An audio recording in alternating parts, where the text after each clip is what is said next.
get started.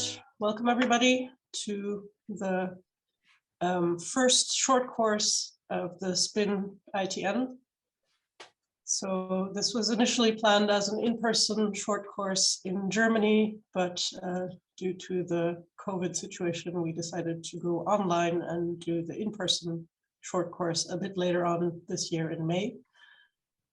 And this short course will focus on wave propagation and maybe computational seismology, and will be led by Heiner Igel, who is an expert in that field since it's many, many years. And he has written the book about it and everything. So I'm excited to hand over to him to give us some very exciting training. Please, Heiner. Thank you, Celine. Good morning, everyone.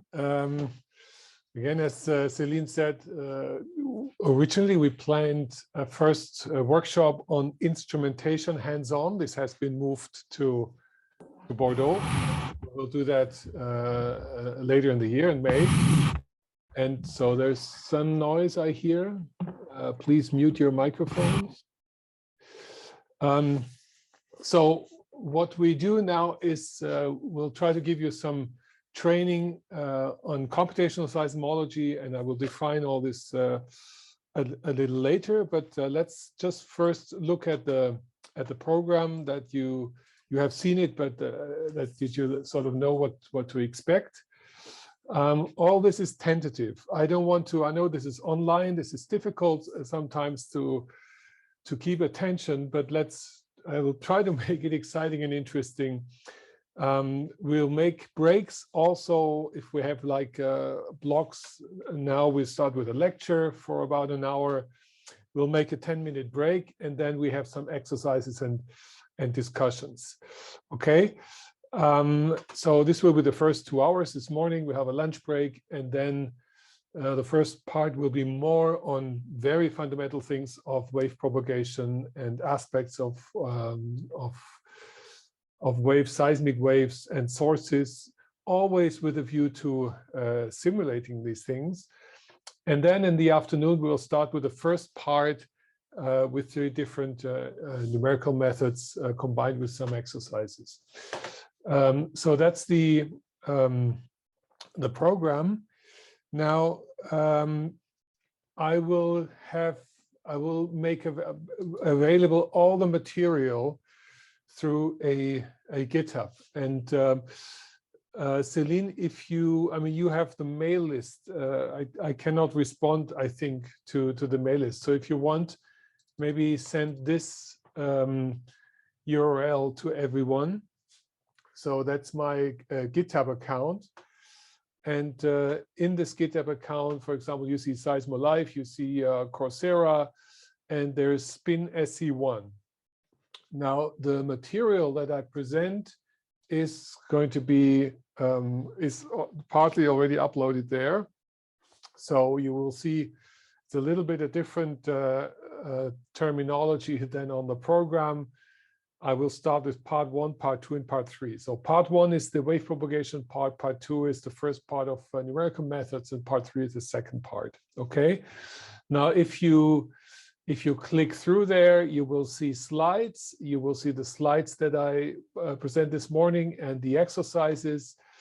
And there are also notebooks, Jupyter notebooks. All these notebooks are also on SeismoLive. So we will see whether SeismoLive works. As of yesterday, suddenly there were problems with my binder in the sense that there were too many instances apparently. So we'll have to see. So I think most of you, at least those in the SPIN project, had an introduction to GitHub. So basically, while I speak, you can also, if you want, go to this URL and download the entire package here for further use. Part 3 is not yet final, so there will be updates, maybe even as we go along. So we'll have to see. But for the moment, you can also just leave it, and we'll have to see later with the exercises whether how this works. Also, again, in principle, it should be possible to run all the notebooks locally here from this GitHub. You know, the way this works is you click here on this button here, and wow, I get this error message. So this is great. I don't understand. This worked a few moments ago. So we'll have to see. There seems to be problems with my binder at the moment. So if all fails, we can always download these notebooks and run them locally. Okay, so that would be an option. So any questions so far? If not, then I share the screen with the first part and the. Can you see that in presentation mode? Yes. Thank you very much. Yes. Okay, so let's get started. Let me motivate a little why I'm happy to give you this course, and also which is, you know, why I was writing this book in the first place, is the following. In any case, if you're in seismology, calculating synthetic seismogram is basically one of our core applications if you want to match observations.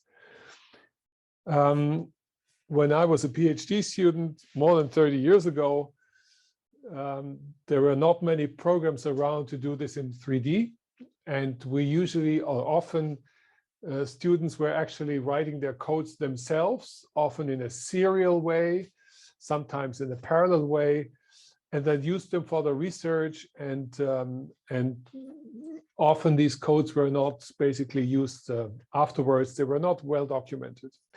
Today we work in a very, very different way, and as you know, there are many so-called community codes out.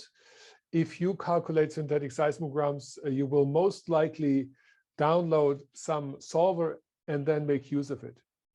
And we will hear about these solvers, of course, later also in the week. Now, the problem with this is often these codes are then used more or less as black boxes. And there's a lot of traps. There's a lot of things that can happen. And I could tell you many instances where also in conferences, you know, scientists are showing synthetic seismograms, and if you have a bit of experience, you can see this is not a good seismogram. This is not there is some so-called numerical dispersion. There are some problems with this, and it's exactly those things that we want to avoid. If you use these black boxes, you want to make sure that you simulate the right thing. And that's why, to fix this, I think it is important to have at least a basic understanding of the ingredients, the way these things work, how to sort of avoid these issues, and maybe also, you know, in terms of highly relevant things, where to look out for when you use these solvers. And that's kind of the rationale for this. Okay, so we've already talked about the scope, and this is Zoom. Yes, this is maybe awful. Some of you hate it, but let's try and make the best out of it. And so Sebastian and Dominic, who were my students in Munich, they have gone through most of the material here. They are both experts in Jupyter Notebooks and Python, so they will help with the tutorials. Actually, Sebastian is not here today, but Dominic is here. The tutorials or the exercises will be, I'll give you some hints as to what to do, and we'll make breakout sessions, and then you discuss, and towards the end of the time window we'll meet again, and if you have questions we can discuss. So again, this is an invitation to you, engage and have lively discussions, play around with things, and so make it interesting for yourself as well. And also, for God's sake, interrupt me at any time. Scream, unmute your microphone, scream at me. I don't believe you. You know, I'm really happy if you do that. So also thank you for all the feedback that you gave in this questionnaire. We are very diverse in the sense that there's a very different background. Some had no experience with numerical methods at all. Some had a lot. This is very hard, but for those who are very experienced, I still hope that there is, I make here and there statements that may be surprising for you, and provide you also some information about links between these various methods, even though you might have worked with any one of them already and know the mathematical backgrounds. Okay, so that's my my introduction. Also, what I want to say is, again, if I have problems with the internet, you may have to give me 5 minutes, and maybe then somebody else is taking over, and you can talk, you can discuss a few things. Let's hope that this doesn't happen. Okay, so let's get started. You can see here a little more detail. So the first part is on fundamentals of wave propagation. Again, it will be fairly basic. Everything I say there or introduce there is with a view to what happens if we solve the wave equation with any of those methods. 6 are mentioned here. What is relevant in connection with specific properties of the elastic wave equation problem. And you will see we'll go through 6 of these methods in a very basic way, and basically with a question: what's the mathematical principle? In which situations are they useful? What are the specific applications that make sense? And you will already probably know that the finite difference method plays a very important role still today. The spectral element plays a very important role, and at least for some applications, the discontinuous Galerkin method is also plays a very important role. But I would also like to highlight some kind of chronological or historical evolution of these techniques that basically led to these high-end community codes that we have today. Now, okay, this is a flashy image that sort of indicates what we're after on a global scale. Here, this is a picture of an actual snapshot of a SISOL, discontinuous Galerkin simulation for the L'Aquila earthquake in a 3D model. And you see already from this is the wave field, and you can see that there is a very kind of anisotropic radiation pattern. The waveforms look quite different. That's a function of direction, and that's already an indication for a very strongly heterogeneous model. And this is, of course, a kind of an artist's view. What you see here inside the Earth is a computational grid. So this is already one of our most important problems that we're not talking about so much, is the discretization of the volume of interest. In this case, it's a global Earth. In this case, it is a tetrahedral representation, which is quite unusual and not usually done. But just to keep also, start training some terminology, the meshing, having a grid with points or elements on which we solve our partial differential equation is a central aspect of everything we do in computational seismology. So a few questions: who needs computational seismology? I also will define it, what I mean by that. What are some fundamental aspects? Is it a tough or easy problem in terms of computational resources? Most of you already know the answer, but we do this in a little bit more quantitative way. What are the numerical methods on the market, basic principles, and so forth? And how can you also do training yourself on this? So if I say, or if we speak of computational seismology, everything we do is basically computation. So what do I mean by that? What I mean is very clearly one thing, and that is the complete solution of the seismic wave propagation and or rupture. We'll not speak about rupture for arbitrary or generally heterogeneous 3D models by numerical means. This is what I mean by computational seismology.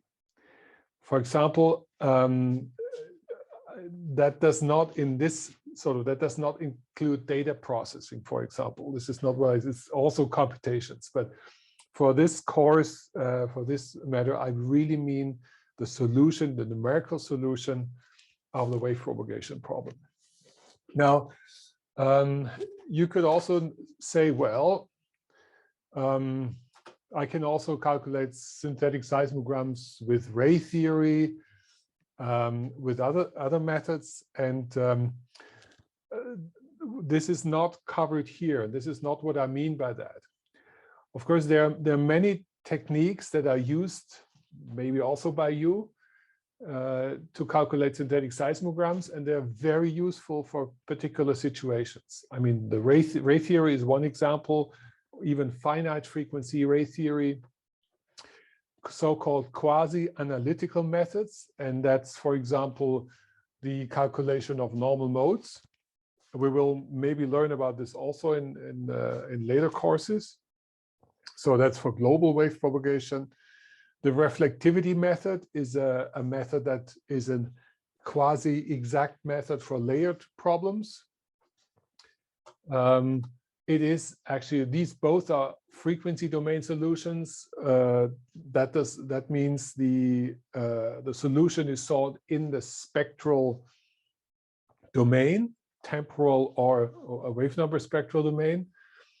There are things like boundary inter-equation methods that work very well for rupture problems, and there are also discrete particle methods. So these are alternatives. They are all not necessarily direct numerical solutions to the general heterogeneous simulation of heterogeneous models. So this is what I mean, and these are things that we will not discuss. If you have questions, you can of course still ask about these kind of things. So, who needs computational seismology? I think I can be fast on that. Basically everyone in global seismology, in the quantification of strong ground motion seismic hazard, a very important application. All those who end up in reinsurance companies quantifying hazard will have to deal with this. Understanding earthquake source processes, dynamic rupture. It's a situation where we do not have many data. It's data poor. Simulations play an enormously important role. Understanding volcanic processes, complex sources on media with strong topography. Earthquake early warning system may need the simulation of wave propagation, and also, of course, tsunami early warning systems. Earthquake services, global monitoring of nuclear tests, in which case you also have to look at details in the wave field. For example, heterogeneities close to the sources of these nuclear tests. Laboratory scale analysis. Some of you have done this in previous work.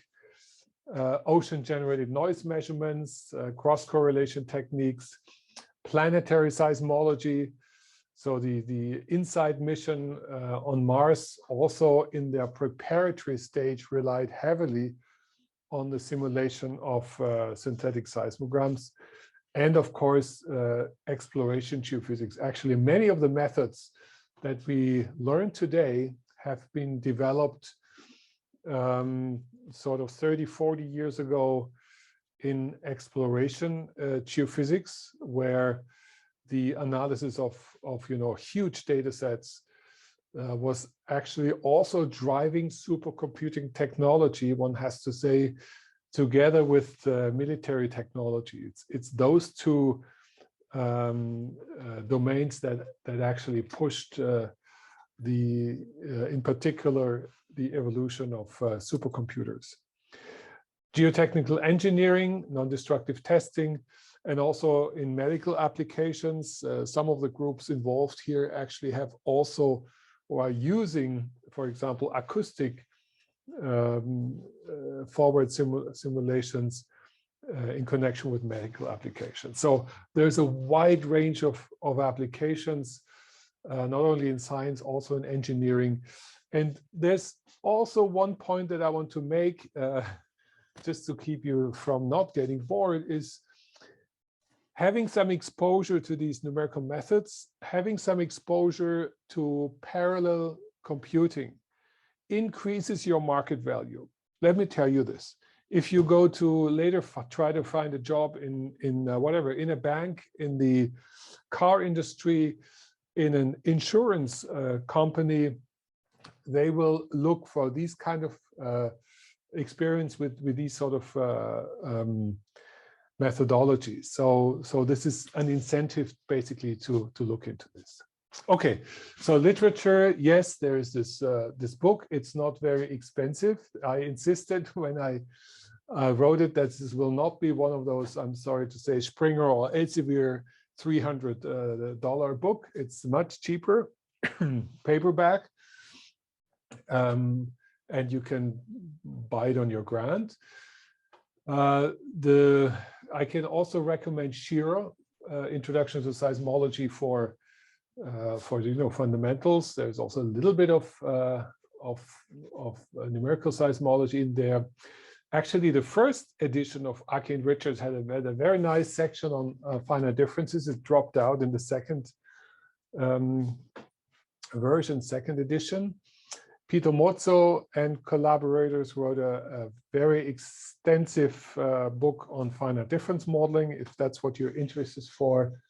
And Andreas Fichtner's book, it's kind of a conversion of his PhD thesis, has also quite nice sections on waveform modeling and inversion. Actually, the part that I wrote in my book on spectral elements is more or less following what Andreas did in his book.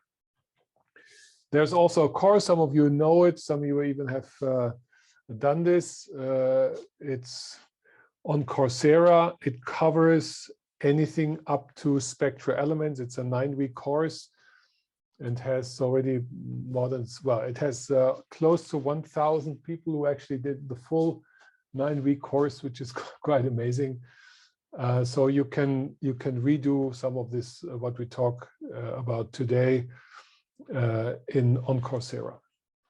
So let's start. The Earth is heterogeneous. That's the meaning of this picture. And this is always, some of you know, the first question I ask when I do an exam on these topics is, why do we need numerical methods? Well, there's just no way we can find analytical solutions to structures that look like this, and that's more likely that the Earth is actually looking like this. And then one of the first things to think about is in terms of discretization, in terms of solving the wave equation. Is that an easy problem, or is it a hard problem? And here also, let's zoom out a little bit. And in terms of physics, is what is the physical, what is the characteristics of the physical problem we're trying to solve? We have an oscillatory phenomenon, and the oscillations are, compared to the size of the object, fairly small scale. This is, for example, very different for the Earth's magnetic field. if you simulate the Earth's magnetic field, you have much longer wavelengths. You have the same size, you have an Earth, and you look maybe for a conductivity structure inside the Earth, but the spatial scale of the actual physical field has much longer wavelengths. The same can be said is true also for example, for gravitation. So that already is an indication, and it's instructive to look at, you know, the spatial spectrum, the wave number spectrum we're talking about. And this now is beginning to be very relevant for everything we do. You know, what is the frequency content? So I show here like a teleseismic observation. So left, this is the I hope you see my mouse here. The left is a broadband seismogram, and you know, if you're being asked what is the frequency domain of a teleseismic signal, that's something you all should be you should all be able to answer that, because there's a simple number. It's the maximum frequency we usually observe is about 1 Hertz. Okay, so you can see here on the right-hand side a spectrum that actually ends at 10 Hertz. Why? Because, well, I could ask you the question. Of course, our global seismograms are dominated by surface waves in terms of amplitude, and so this is why the body waves, that PNS waves that have frequencies up to 1 Hertz, or shear waves usually up to 0.2 Hertz, 5-second periods, you know, they're almost dwarfed here. So you can see this solid black line here is the broadband spectrum of such a seismogram. And also I use a filter here, a low pass filter, and this is normalized.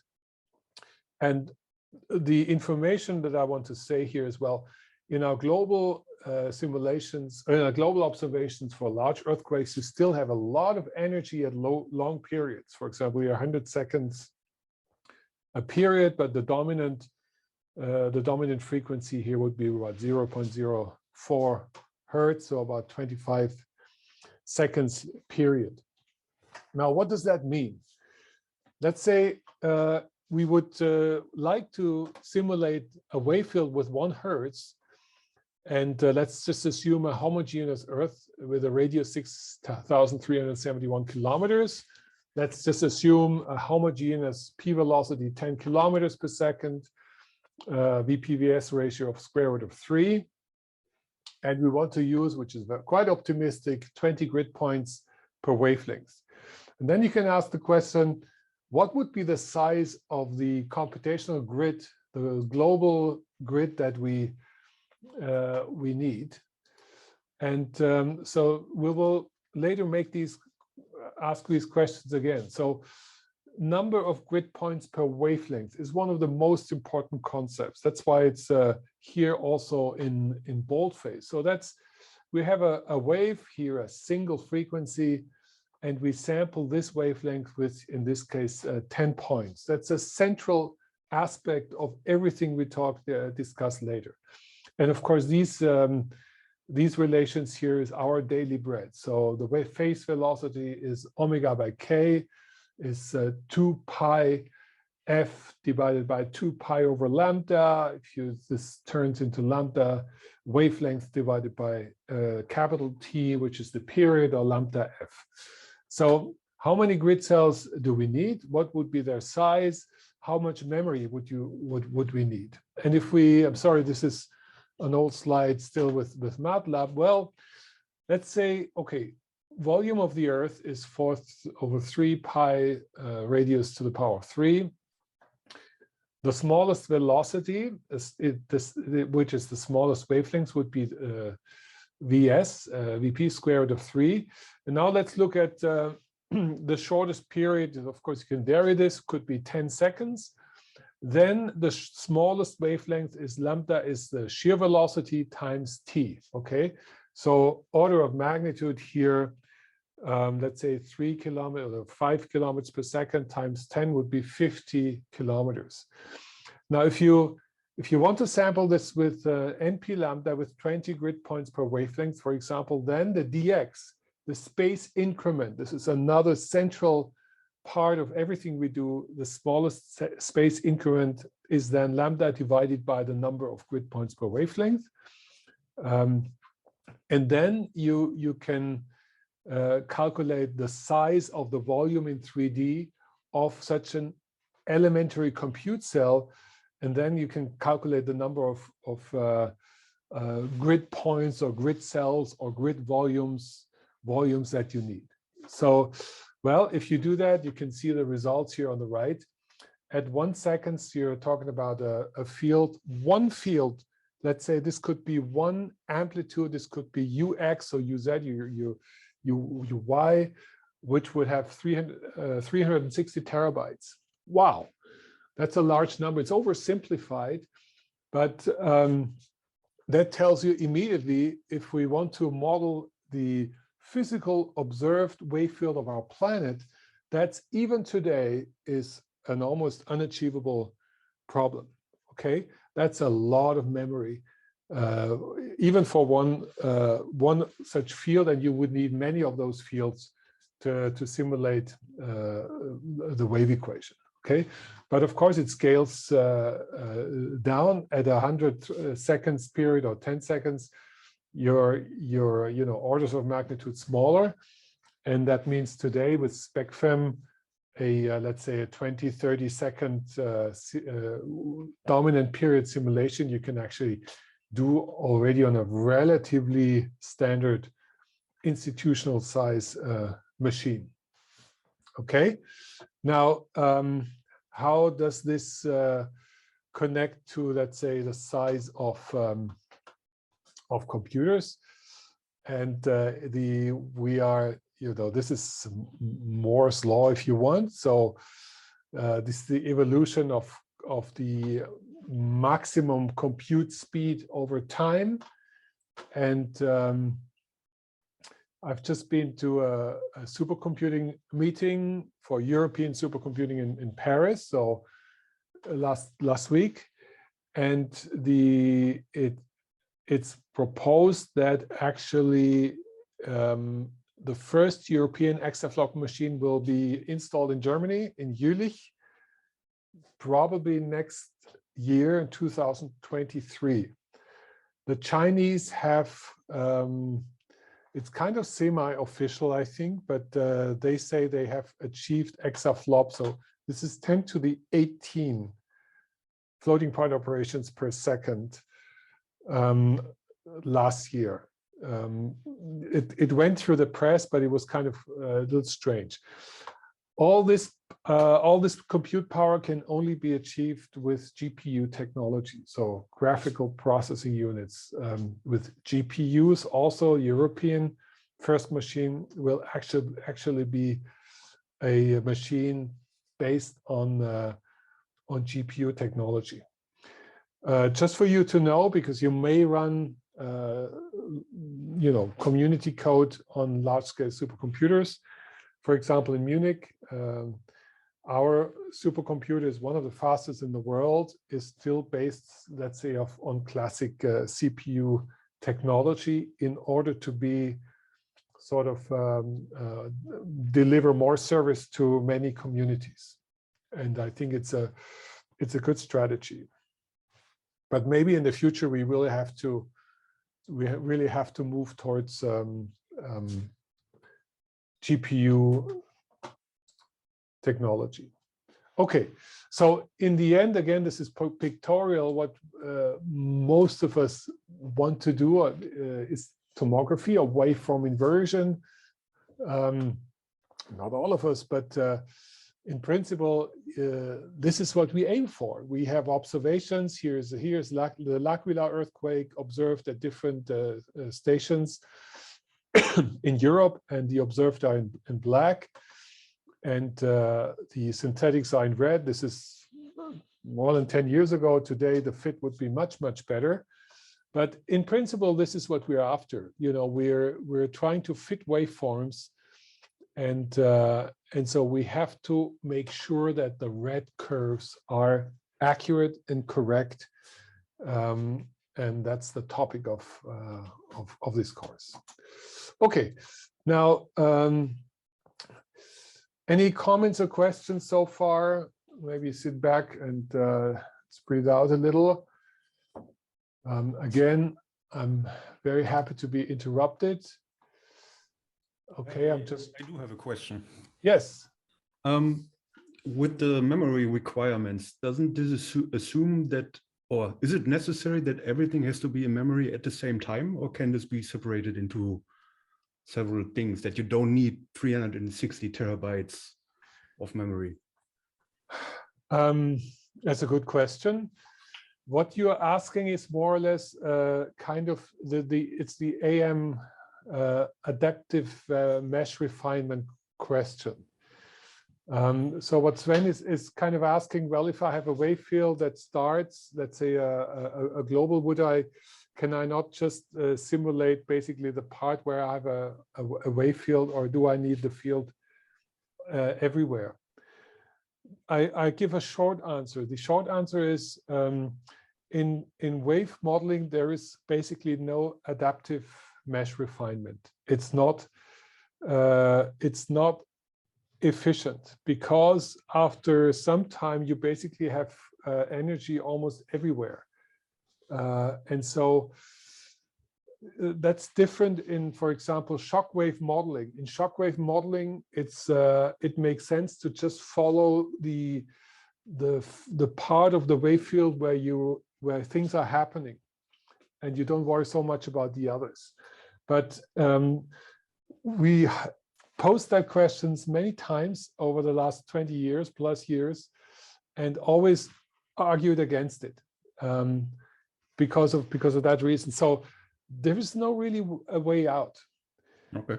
And the other point is, and you can imagine, if you have a large heterogeneous parallel supercomputer, and you have to reallocate the space that you solve basically at each time step, that's a lot of networking, and it's not very efficient. So it's, unfortunately, it will be, once you decide this is the block that you solve, it's more likely you have it initialized all the time. I see. Okay. Yeah, thanks. Other questions? Yeah, maybe related to that. Yeah. Do you know of any methods that use, for instance, like compressed sensing or reduced order modeling to achieve sub-Nyquist sampling? I don't.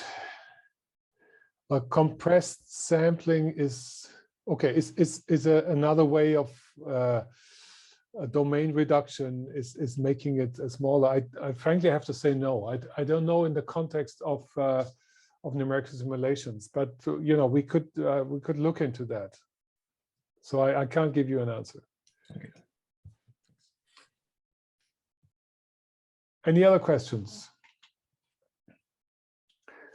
Okay, so let's start and go into a bit of more theory. So the simplest wave equation is the acoustic one, and it's also a very nice equation to play around with, because it's a scalar wave equation. Scalar is because the P is pressure here. I have the dependency, of X. Capital X here means it's a vector. This would be a three-dimensional equation. It involves the Laplace operator, the second derivative, and C here is the velocity, and there is a source term. So that's the simplest equation, and most of the numerical methods that we introduce first on this very simple equation. And initial conditions would be the pressure would be 0 or pressure would actually be a specific pressure as a function of space, and that's visualized here. So for example, you can find actually an analytical solution for this initial pressure that at time 0 in which case the time derivative of the pressure at time 0 is also 0. This would be the initial condition. Then if you let go, and this is what you see on the right hand side is a snapshot of the waves that spread out to both directions, and that's physically what's happening. If I clap in my hands, the wave field goes out, and it has exactly half the amplitude. So all this kind of is consistent. This is the simplest wave equation. What is interesting here in this wave equation is the fact that the material parameters here is only velocity. So, and this is outside the differentiation. So, and if you develop a numerical algorithm, this C can vary arbitrarily at all locations. Okay, so that's one such one possible wave equation. We'll see several wave equations that we can try and solve numerically. Now, a very important concept that most of you know is the concept of Green's functions. What is a Green's function? So if we go back here to this equation and we say, well, let's have a source, this S here, which is, you can have many sources. If you think of a thunderstorm, there are many sources distributed in space and time. But if you have an impulsive source, a delta source at, let's say, t equals 0 and x equals 0, then the solution to this problem is G. So we replace the P by capital G, and this G is the Green's function. This is the impulse response function. And that's written here. So basically we just rewrote the previous equation in a way that we say we have a delta source in space at x0, at t0 in time. So that's why, we say, as you all hopefully know, the delta function is 0 for all x or t not equals 0, and it's infinite at x equals 0. So it's not a formal function, but it's a definition. And of course, these definitions apply. The integral over the delta function is 1. And the integral for f of x of delta x is then f of 0. Okay, these are the definitions. So what is important is this is the G here again provides us the impulse response of for the wave equation, and the impulse response contains the entire physics of the signal. So as you all know, if you know the Green's function for the impulse, you can obtain the solution of this equation or of the linear system for arbitrary input by convolution. That's the convolution theory. And because an earthquake, if viewed as a point source, can be almost considered as a Green's function, or you can define Green's functions. These are very, very important concepts. Now, we will develop numerical solvers, and the question is, can we numerically find accurate Green's functions? And from the very beginning, I can say no, never, because a Green's function is a function that contains all frequencies from 0 to infinity. That's the definition. Why? Because the delta function, by definition, is a function that contains all frequency and has a wide spectrum. But whatever we do, we want to approximate that Green's function as good as possible. So, so we want to benchmark, we want to compare with Green's functions, but with filtered Green's function. That's why it's so important that we understand this concept. And we can approximate a Green's function in the numerical world, for example, with such boxcar functions.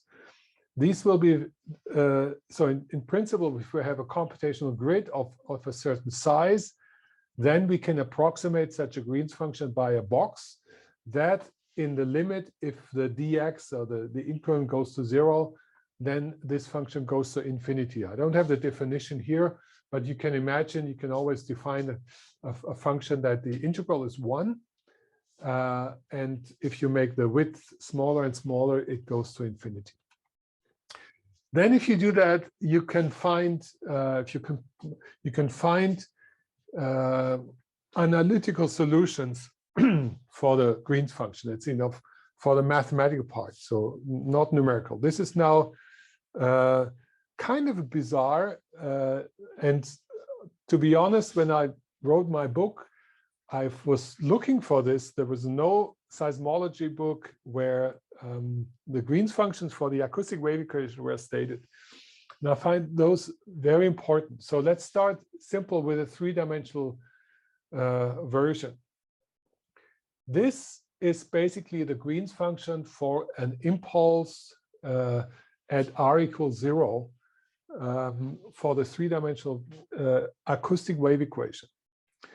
Now, the most remarkable finding here is that, and intuitively you all know that, is the Green's function of the 3D acoustic wave equation is a delta function. What does that mean? Well, if I clap in my hand and I send a delta impulse into the world, it will travel 1,000 miles and it would still be a delta. It's just scaled, and that's geometrical spreading. It's just scaled by, 1 over distance, and that's the geometrical spreading that maybe you all know. So that's a very, very important result from a physical point of view. It's the mathematical expression of our everyday experience that an acoustic signal in principle travels undisturbed. So that's that. Now, but what about 1D and 2D? We will develop numerical simulations in 1D and 2D. So what's the Green's function in 1D or 2D? In 1D, actually, it's the Heaviside function. So again, that's something kind of counterintuitive. But if you simulate a delta function with a 1D solver, your numerical algorithm acts a little bit like an integration operator, and you obtain a Heaviside function. We can talk about this later, but in 2 dimensions, and again, this is a very important aspect, a source term in a 2-dimensional wave equation turns into a line source. And that line source leads to this very strange 1 over square root of t type tail of the simulation, which actually, when I was young, quotation, played an important role when you try to use 2-dimensional wave equation solvers to compare with data, because you need to get rid of this tail in the solution, which is actually not so easy. So I think it's important, and there's a Jupyter notebook that generates basically these pictures, and I invite you to use these in the exercise part. So that's, again, the most important is in 3D, the Green's function is a delta function, and the bottom here is simply basically a convolution of the source time, this Green's function, with a first derivative of a Gaussian. That's a classical source time function we often use. So of course the convolution of this with this source time function is the same. So you obtain again a first derivative of a Gaussian, and in 1D you would obtain the integral. This is now a Gaussian, and in 2D you have something more complicated with this tail that actually never goes exactly to zero. Okay, so these are aspects of the Green's function for the acoustic wave equation in 3D. Now, the elastic wave equation, which is, now we're getting more realistic, is given here. Most of you, of course, know this. But so we have here density multiplying the acceleration. So U is the displacement. And we have the divergence of the stress plus potentially a moment tensor source. We get to moment tensor in a minute, and volumetric forces. Volumetric forces could be a force on the Earth's surface. In isotropic media, we have a stress-strain relationship of this kind with the Lamé parameters lambda and mu. And of course, implicit here is the strain. Now, you can see already here there's the deformation tensor. The strain tensor is inside that equation, and I'm also showing the dependencies here again. Very important and not necessarily obvious, but here we state that the density and the elastic parameters CI/JKL are not functions of time. And that's exactly something Sihua, for example, in our project wants to change that, because then this linear elastic wave equation will be nonlinear. And that's something we observe today, that maybe as the wave passes through a medium, well, maybe density and or the elastic moduli are changing. And that, of course, would make that equation a lot more complicated. By the way, this is called the displacement stress formulation. We will learn different notations of this as we go along. Now, you can make certain assumptions. This is a vector equation. We have ui is a vector. I goes to 1 to 3. This is the displacement vector at any time. And the unknowns, and that's, I think, very important to think about. What are the unknowns in this equation? The unknowns are ui are the unknowns. What is known is let's say, the Earth structure. In this case, it's a 3-dimensional model of rho, lambda, and mu. And we impose some kind of a source, Fi or Mij. And with this, we then start an algorithm and we seek the wave field U for all time.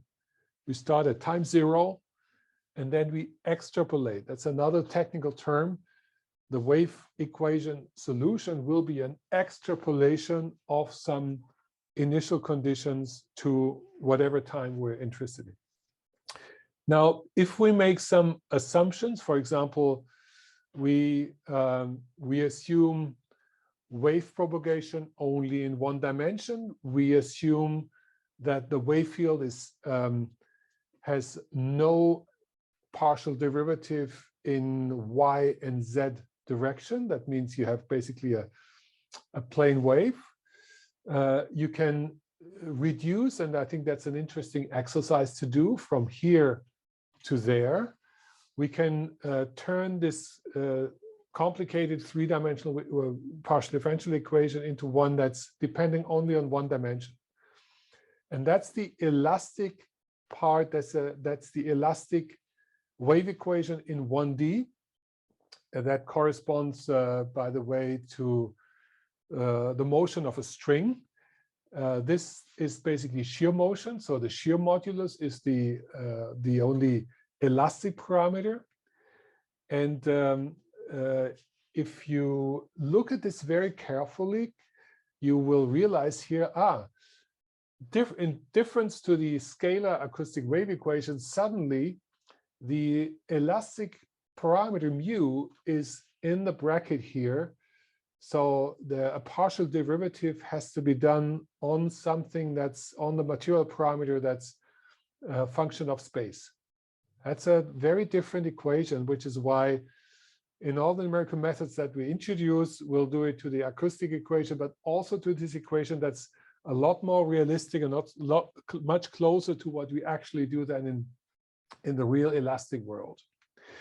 Now, another important aspect on this simple elastic one-dimensional equation, if you assume that mu is not a function of x, you can take it out of the bracket here, and it's easy to see. Then you take the density to the other side. You have mu divided by rho, which is the velocity square, and you go back to the scalar acoustic equation, right?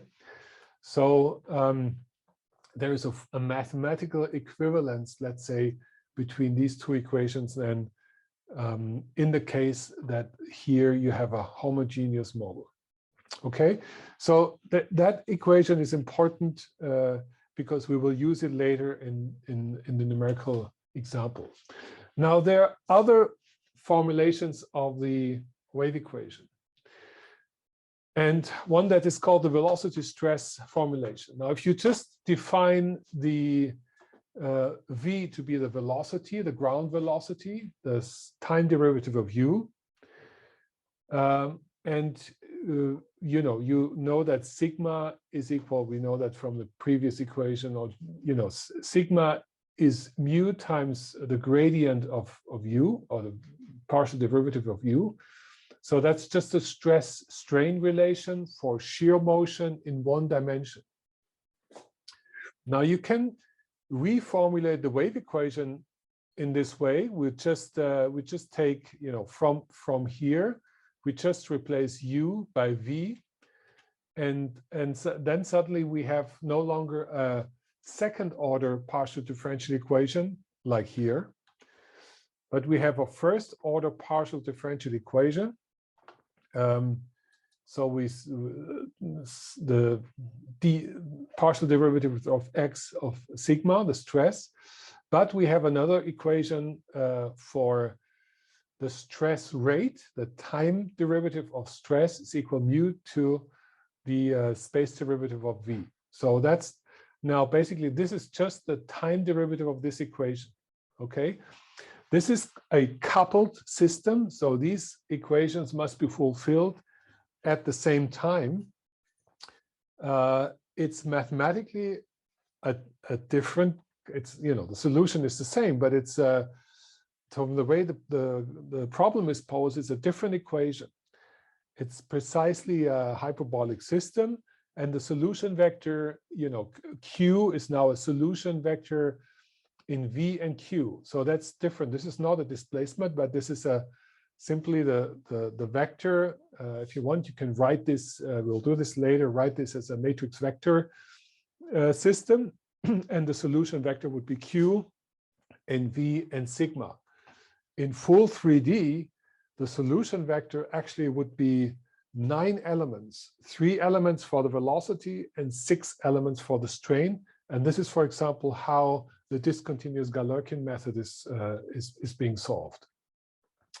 So another important keyword is rheologies. So from the isotropic equation, as I've showed it before, we're kind of slightly adding complexity in the sense of rheology. What is rheology? Rheology is the relationship between stress and strain, if that term is not clear. And in order of relevance, if we go from if you want to model a wave propagation in the Earth, the first thing you need to add is attenuation, viscoelasticity. So that's defined by Q, and I'll have it in the next slide. The second one that is very important is anisotropy. And there's aspects of shear wave splitting is shown in this graph, and some of you are working on anisotropic material. The next level of complexity will be poroelasticity. So you allow for pore space. You have an intact rock, and you suddenly introduce an amount of pore elasticity. And then further, more complicated, you might have plastic behavior, and that means you're deforming a medium, and it doesn't go back to the original form, but there is some plastic behavior, meaning there's a static deformation will remain. We're not going to go into details on this, but just again, this is in connection with what to expect in a simulation.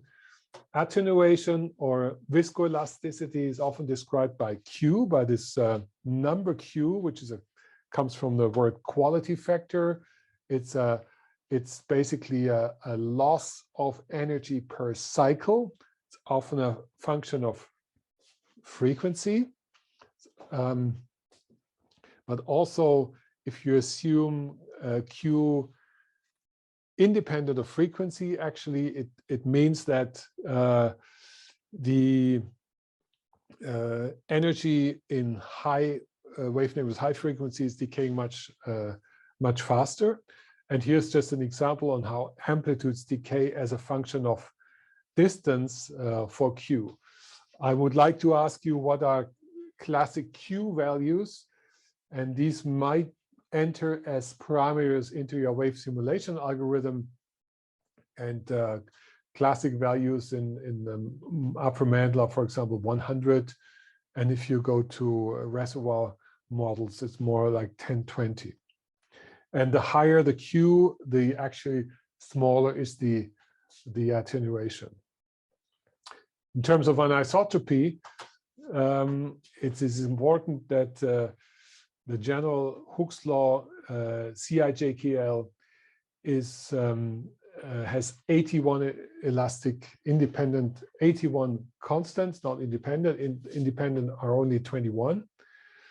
And for all of seismology, there are symmetry systems, and the only symmetry system we really need in seismology is hexagonal, maybe orthorhombic. In this case, we have 5 or 9 independent elastic constants, and also importantly, these are always described as using a 6x6 matrix. This is called the Kelvin-Voigt notation, often called CPQ. So this tensor is equivalent to the CIJKL, because you have, if you count the numbers, you actually, this is also symmetric. The 21 elements fit into this upper triangle, and if it's symmetric, that's enough.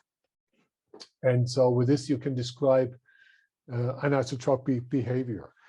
And this is what you might actually also then enter into your simulation algorithm. Your parameter files are these anisotropic elastic constants. Sometimes some people, Leon Thompson, he was a guy working for Amoco, he developed these approximate formulations for weak anisotropic media with some parameters delta and others gamma that describe anisotropic behavior. Just if you come across that, and then you have direction-dependent velocities, and you have so-called quasi-P, quasi-SV, and quasi-SH waves. So upper mantle reservoirs are anisotropic, so that's likely that if you simulate realistic wave fields, that you have to deal with anisotropy. So we are at an hour already, so I suggest I suggest that we make a short break, 10 minutes, and then we meet again, and I continue with a few more slides, and then we do the exercises. Okay. So we ended up with talking about rheologies. Any questions concerning rheologies or anything we've discussed so far? or comments?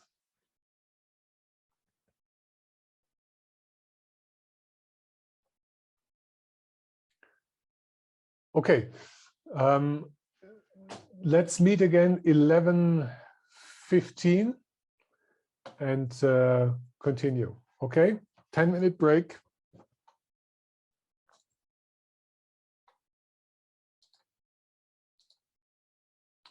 Okay, the clock, the bell tower I'm looking at was showing it's 11:15. I have problems finding the. Okay, let's continue. So we talked about all things, ingredients to the wave equation, and we ended up talking about rheologies. Now let's talk about boundary conditions. One important boundary condition is, of course, the free surface condition. At the surface, we have stress-free conditions, and that's expressed as the projection of the stress tensor sigma ij on the surface normal nj. And if you write this out, this has to be 0. And beware a matrix. This is a mathematically matrix vector multiplication. In the end, what that gives you is a vector Ti that's pointing in a different direction and has a different length. And that vector, the projection of the stress onto the vertical, the surface normal, has to be 0. And why is this relevant?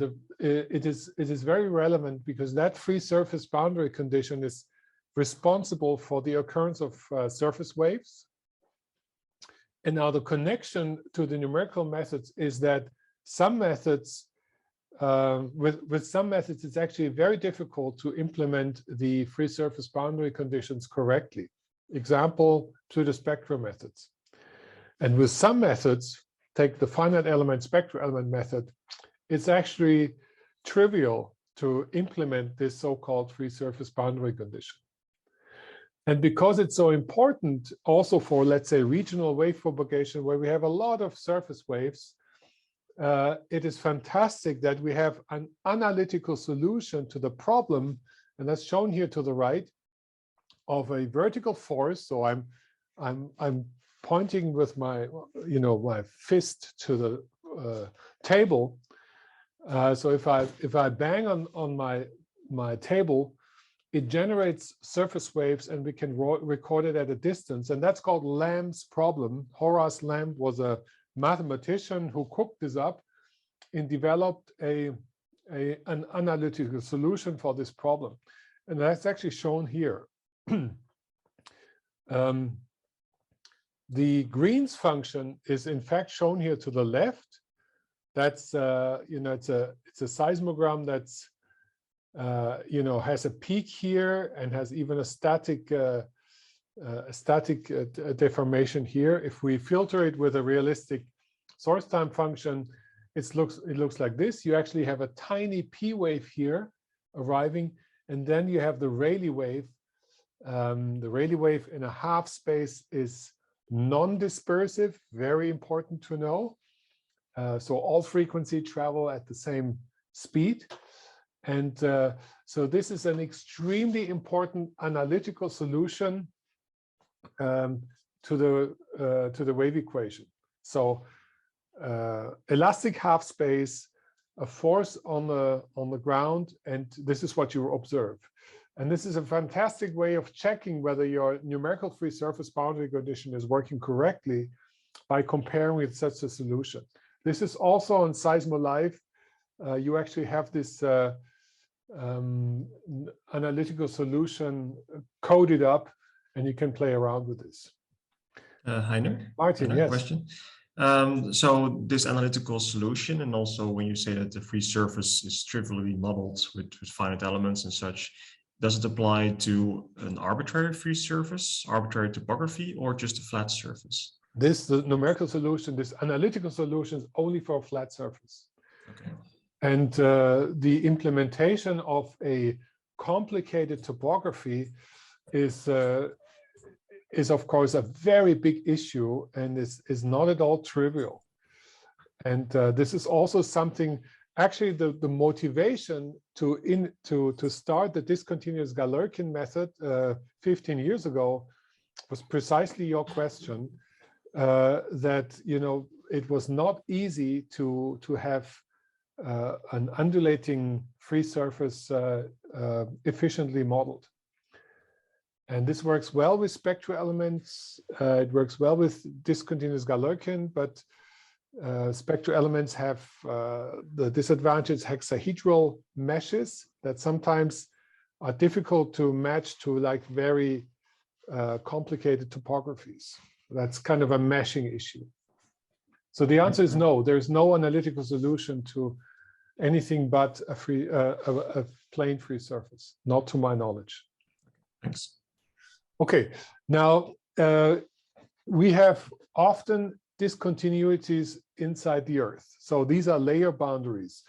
Beware that that means the wave number spectrum of these models have infinite frequencies, right? That's really tricky because we do not expect to be able to model infinite frequencies in our wave field at least.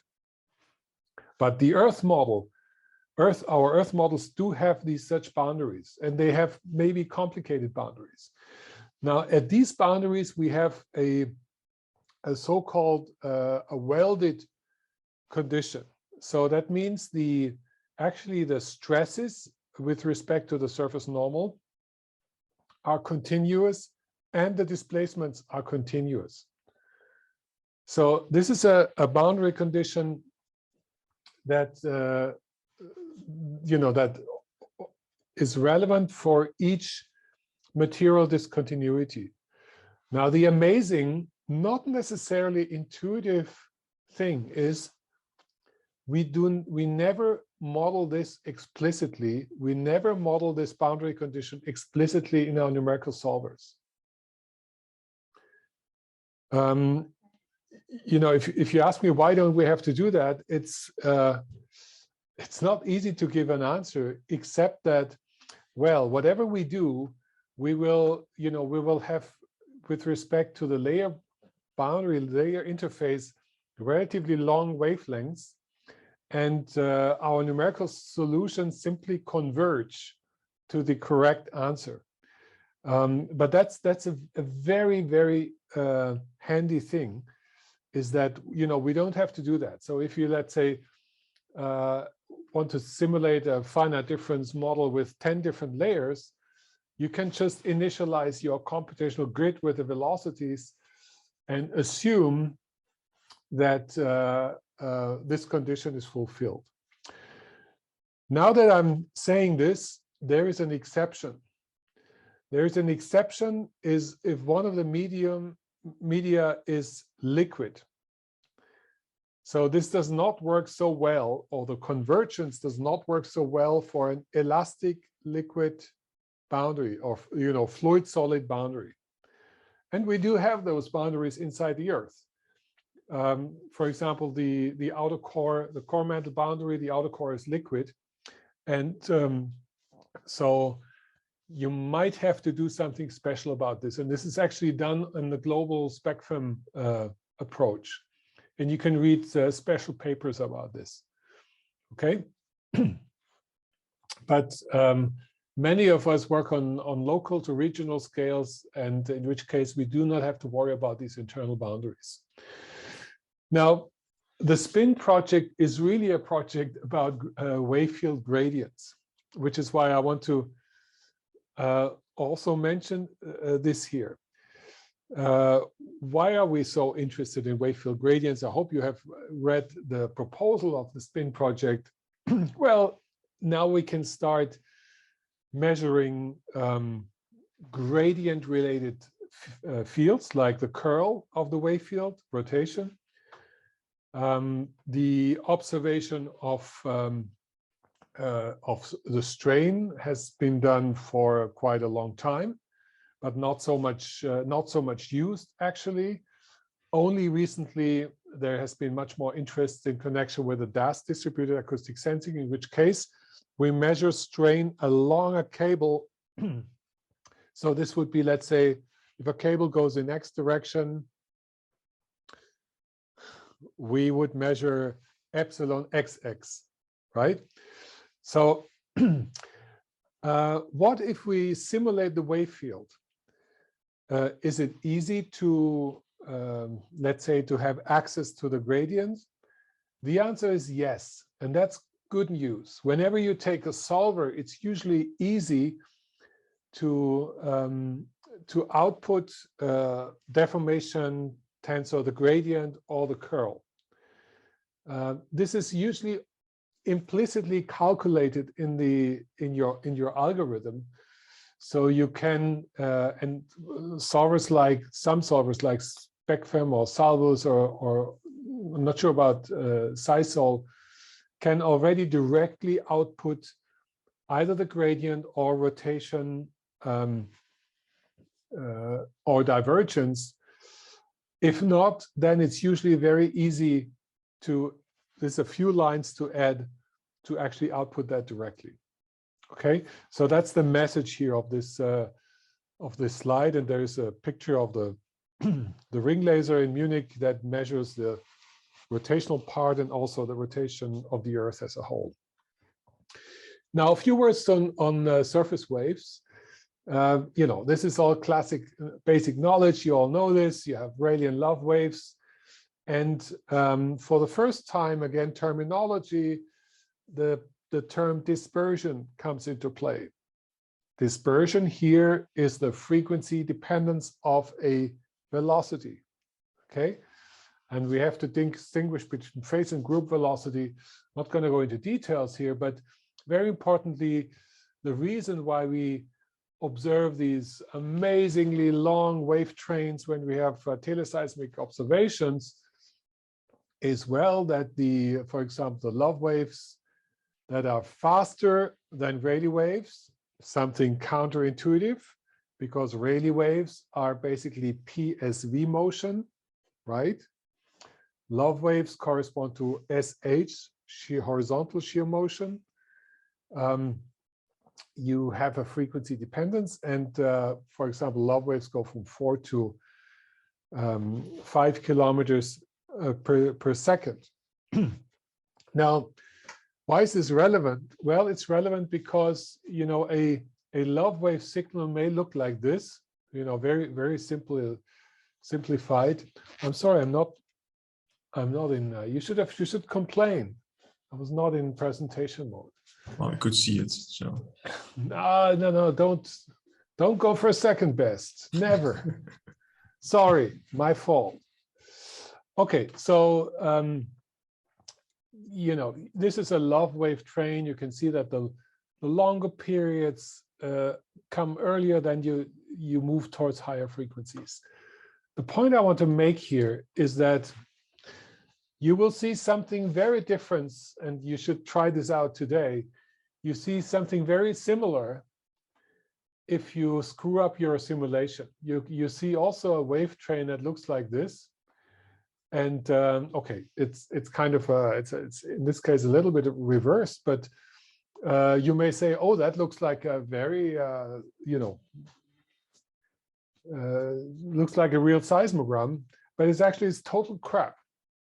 It's just numerical dispersion. The correct solution here was simply let's say a first derivative of a Gaussian, and that's exactly, this is called numerical dispersion. It's not physical dispersion. And we need to distinguish this and avoid this. And that's, you know, part of the main motivation is here to give you hints as to avoid this kind of numerical artifact, because, you know, you want to do the right thing. Now, totally different topic. Very quickly, again, standard knowledge, but we need to inject sources. In our solvers, Usually it may be an earthquake source, it may be an explosion, it may be something very bizarre, it may be a finite source, but we always basically start with a description of point sources using the moment tensor. The moment tensor, it's a symmetric tensor with 6 independent components, and as you know, they correspond basically to these force couples. So you have the diagonal element with forces that go in the opposite directions of the coordinate axis, which is why, of course, a symmetric moment tensor, let's say 1, 1, 1, and 0 elsewhere, would correspond to an explosion. With a minus sign, it's an implosion. And the classic strike slip source would be a 0, 1, 0.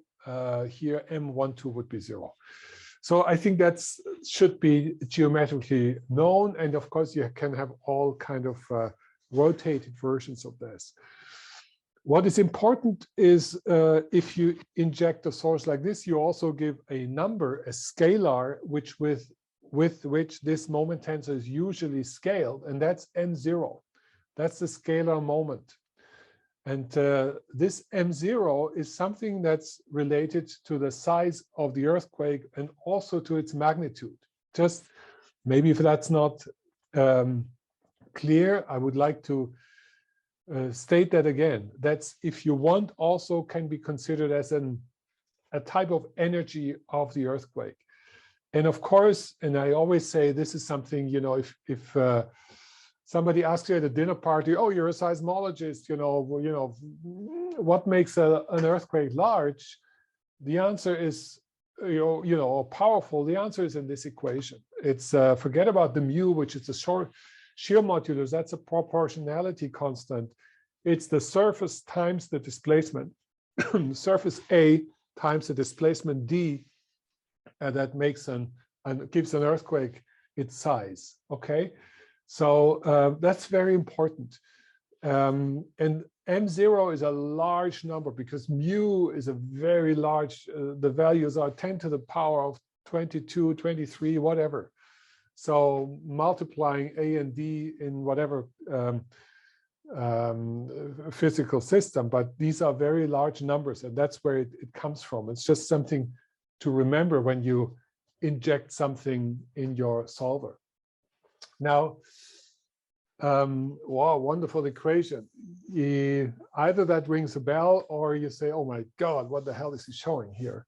But luckily, we do have an analytical solution for a full space for a moment tensor source in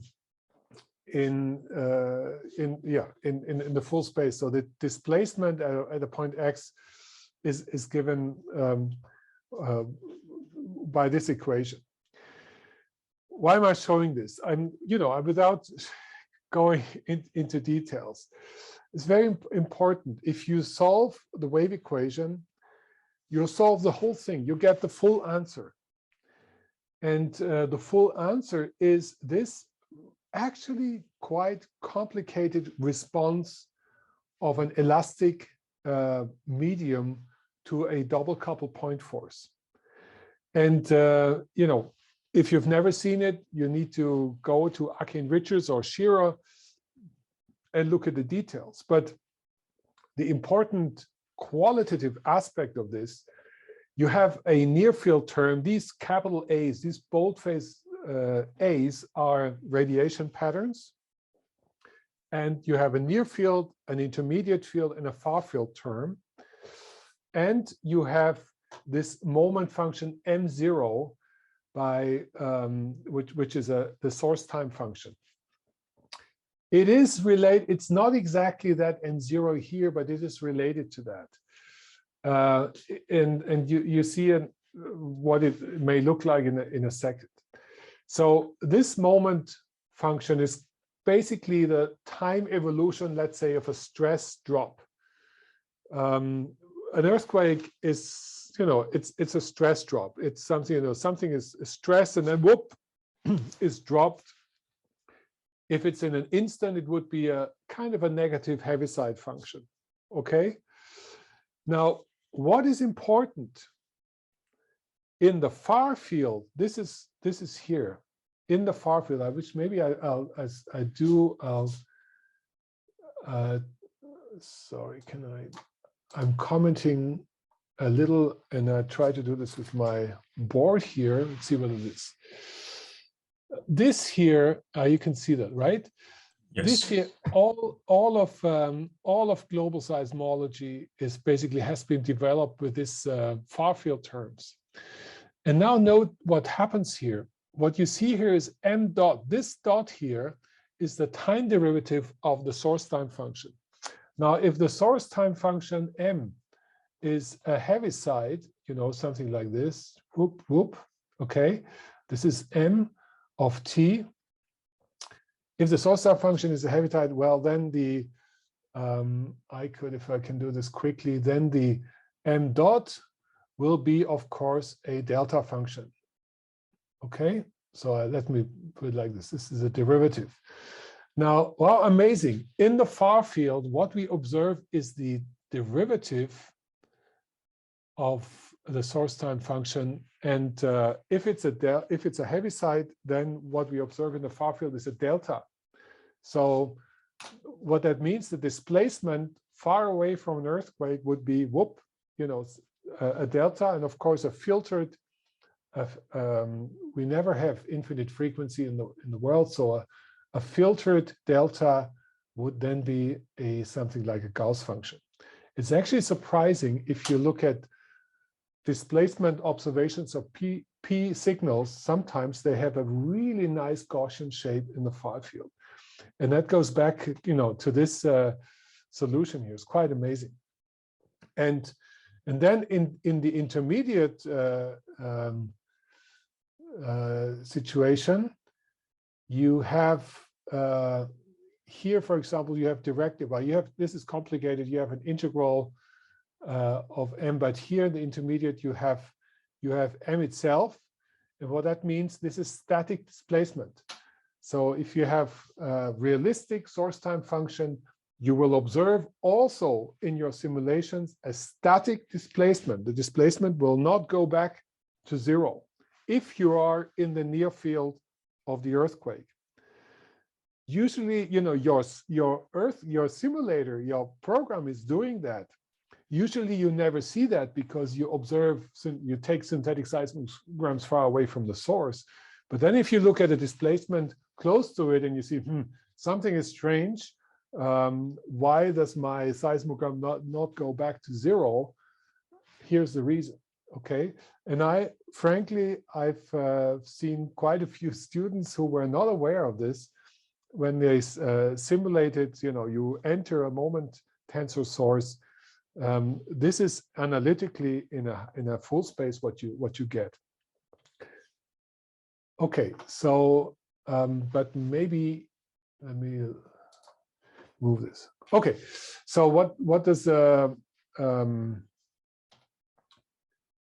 check this? What does a source time function look like? Here to the bottom right, it could be a moment tensor. It could be, usually this deformation doesn't happen instantaneously. Let's say it happens over a certain time. That's called a rise time. And then the derivative of this, of course, is not, you know, if it's soft, it's the integral of a Gaussian, then you have a Gaussian. If it's like this, then the derivative is such a Mexican hat, if you want, or whatever hat, or boxcar function that you observe in the far field. So another obvious or simple aspect of this equation here is, I usually let students calculate that. You see these factors here in front of they'll call direction cosines, the capital A's. So here you have far field S and far field P wave. Amplitude far field P, far field S. If you take the ratio between this and this, the answer is 5. And again, that's quite remarkable. You have a 5 times higher amplitude in the radiated shear waves than in the P waves. You know, I plot this here. Not, you know, if you don't do this every day, I find this quite remarkable, even though, you know, we are simulating always that. But beware, an earthquake is a double couple, and you radiate a lot more shear waves. That's bad news for shaking hazard, because the shear waves make houses fall down or you know, horizontal motions. But beware of the radiation pattern, of course, and the amplitude ratio between P and S waves. And you know, if you take the square in terms of energy, it's a difference of 25. Now, again, one of the reasons I'm giving this introduction here is what do you expect? What do you get when you turn on your solver? And so, you know, this is what you get. So you usually output UZ and UX, and here in the middle, this is representative of an explosion source. And you can see here actually also gradient related quantities, the divergence and the rotation or the curl. So in UZ, you know, you would measure something like this. And of course, this is geometry. This is just a projection, even though the divergence is isotropic. The observation of UZ or UX, you would not be isotropic. And you have to understand what to expect when you look at these visually at these snapshots. And I think it's very important, if you make simulations, to output snapshots to get an understanding of an experience of the wave field. And things can go wrong. We'll see this later. And so it's important to say, oh, this is an explosion, so I expect in divergence here an isotropic wave field. And if that's not the case, then something is wrong with the parameters. So that's very easy. It's already looking much more complicated for a double couple point source. Okay, so suddenly the curl is not zero. This is you know, the reason P waves do not, an explosion source only generates P waves, and you would never observe a curl. For a double couple source, yes, you now have shear waves that you know, you can nicely see the nodal lines, which is these areas with white, where it's white. These are the nodal planes.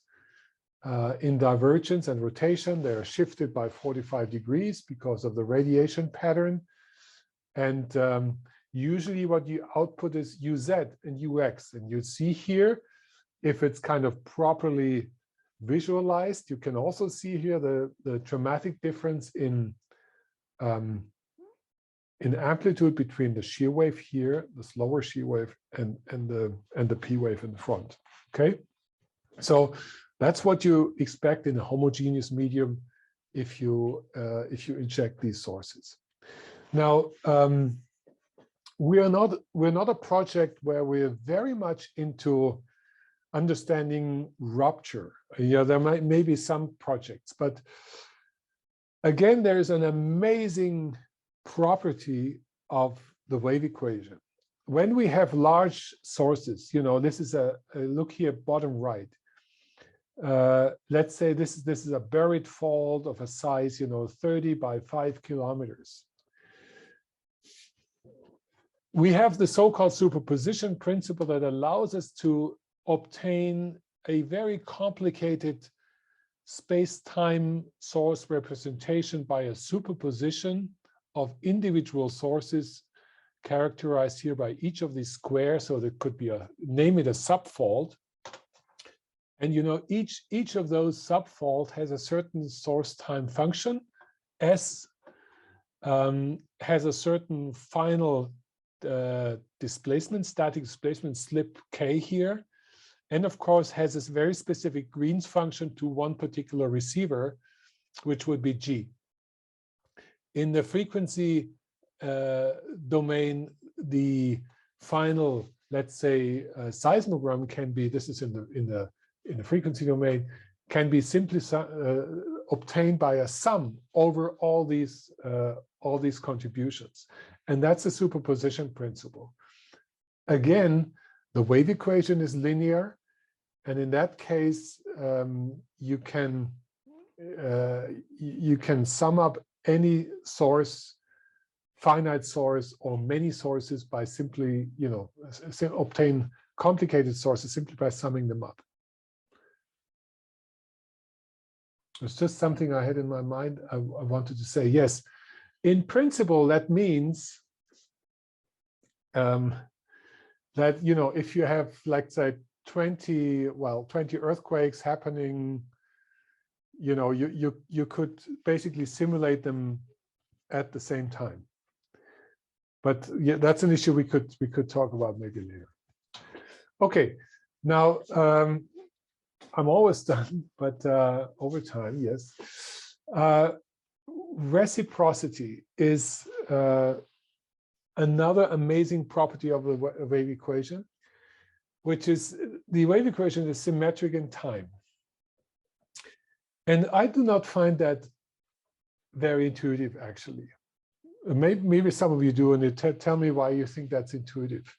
But this on the right-hand side is an actual simulation result. So that's a one-dimensional model. So that's a velocity perturbation. You have a point A and a point B.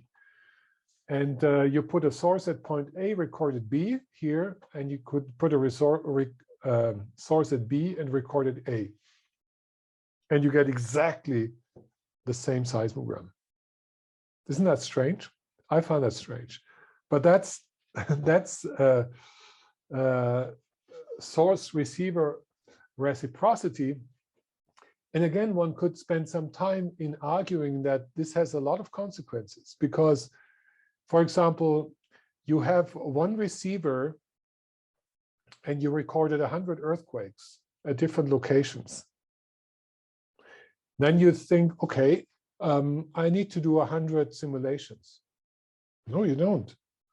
You can turn it around and say, oh, okay, I just take my one receiver and I need potentially 3 Green's functions or a few more.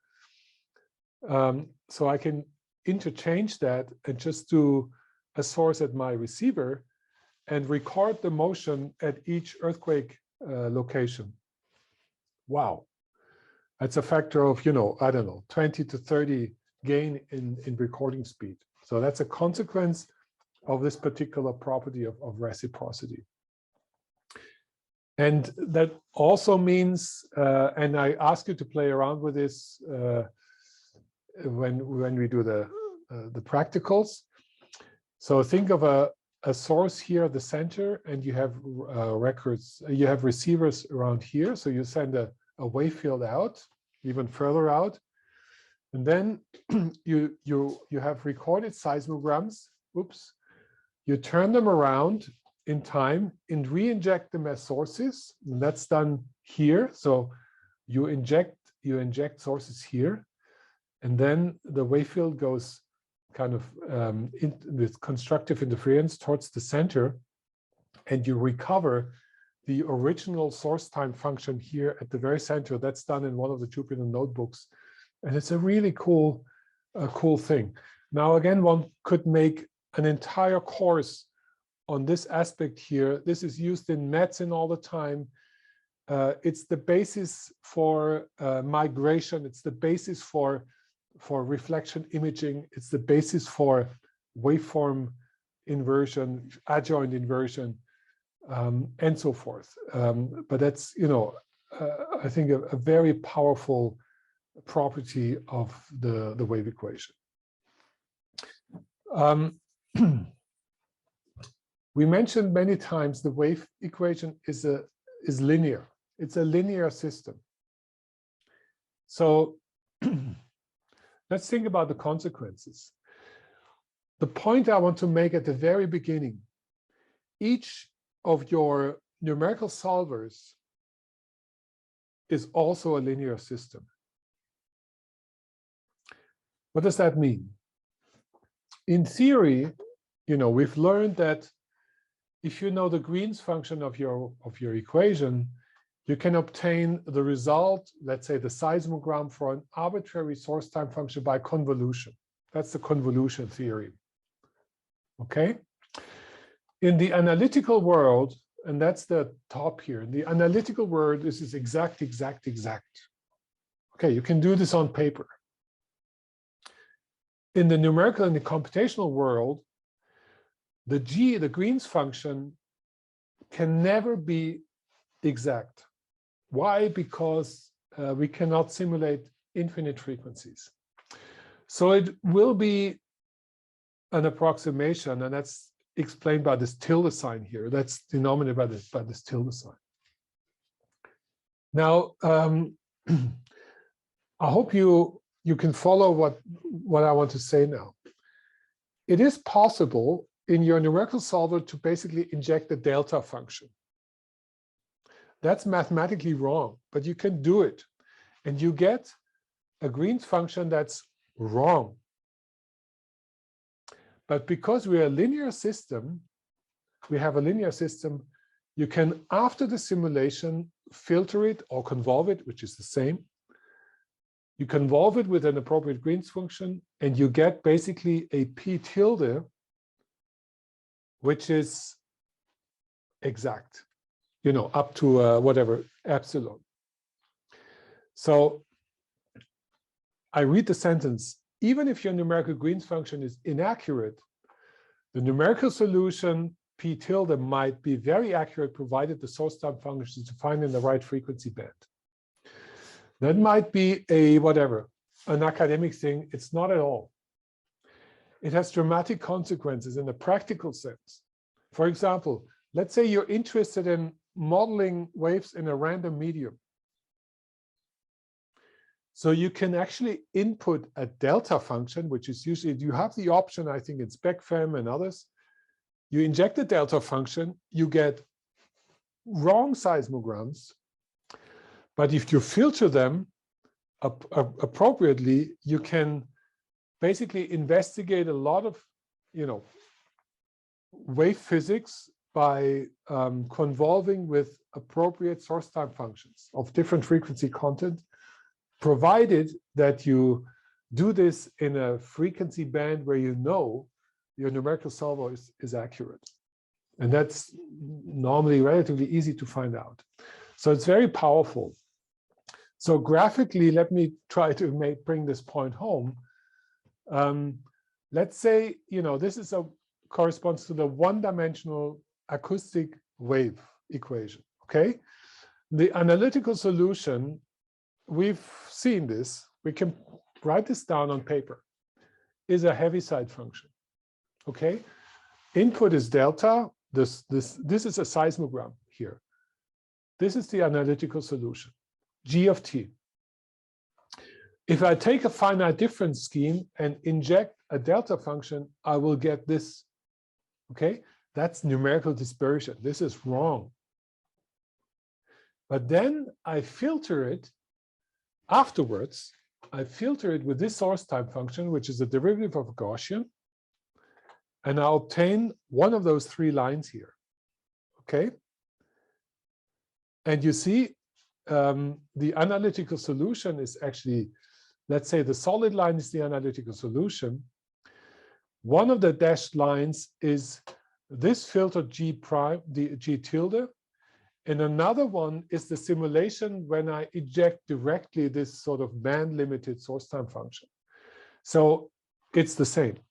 So it brings home the point I want to make is that, you know, it doesn't matter. You may even want to simulate a wrong seismogram that you filter afterwards. That's fine, but just be aware that if you inject a delta in your simulation algorithm to get a Green's function, you will get a wrong result and you have to filter afterwards. And again, that's very, very useful from a practical point of view. Okay, I'm coming to the end, and we will reschedule our exercises a little. I do like this graph quite a lot. It's a figure from Aki and Richards, which is our Bible in theoretical seismology. And it has the following axes. One axis, this one is propagation distance. And one is correlation length. Now, propagation distance is in terms of number of wavelengths, if you want. So capital L is the propagation distance and lambda is the wavelength. So it's basically up to a factor of pi, 2 pi, the number of wavelengths you propagate, okay? Now, the vertical axis is correlation length. That's the size of the perturbations in your model, heterogeneous model. And it's given in terms of A over lambda. So let me again try to illustrate what is meant here. Let's go in black. So you have this is the wavelength lambda, okay? And let's say you have a heterogeneity, and the size here would be A, okay? And then here A over lambda, if A over lambda is around 1, so this is here, you have a lot of scattering. This is very well known. It's the statement is given here. When A equals lambda, you have a lot of scattering from your heterogeneities. And this is the domain where you need computational wave propagation. This is where numerical methods are used for, and the number of wavelengths to be propagated goes up to 1,000. If you propagate even longer, then you cannot do it. It's too expensive to do, and then random media theory kicks in. Now, if you go to, if the wavelength is getting even longer, so that means A over lambda gets very small, so we're down here.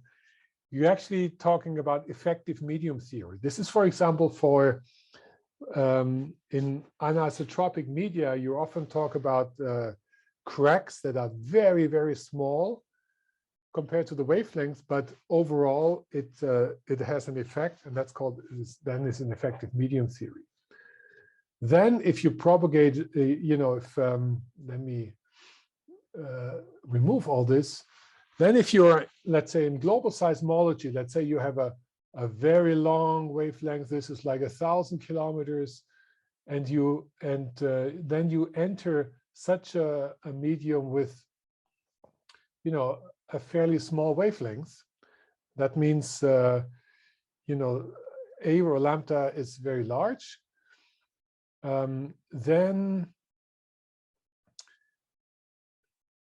Then you can use ray theory, because then you assume that there is no scattering.